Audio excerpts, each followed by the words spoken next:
الكتاب الرسمي اللي صدر من ناجحة عباس مدير العام لهيئة العامة للضرائب، أشارت فيه للاجتماعات التي عقدت في الأمن الوطني، أكثر من اجتماع. هذا الكتاب في 21/5/2015، يمكن أعتقد 14 صاد على 820 رقم الكتاب العدد ماله.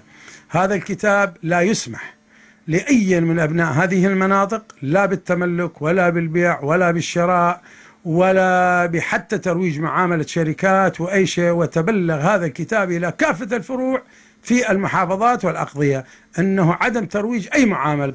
اليوم الساكن في بغداد من السنة لا تروج له معاملة، ويأكدون كل من يحمل الوثائق الرسمية مال هذه المحافظات، حتى لو كان يعني ولاته قبل 50 سنة في هذه المحافظات، الآن وهو ساكن في بغداد ومن أهل بغداد لا يسمح له لا بالبيع ولا بالشراء ولا بالتمليك ولا بترويج أي معاملة. أعتقد سيكون مصير أملاك السنة أبناء هذه المحافظات، طبعا هي راح تشمل كل السنة بصراحة، هاي بداية، وستكون كل سني لا يسمح له في التملك في بغداد. أعتقد سيعملون كما عملوا في الأموال المصادرة اللي يسموهم أزلام النظام السابق، أنه مصادرة يجي واحد يأخذها بقيمة رخيصة هو يروح يتوسط ويحولها باسمه ويسوون مكاتبات ما قبل القرار، وستسير الأمور بهذه الاتجاه. اليوم الاتجاه العام طرد السنة من بغداد ومن كل المناطق، تهجير للسنة العرب، ولن يسمح لهم حتى في الموصل سيهجرون السنة العرب.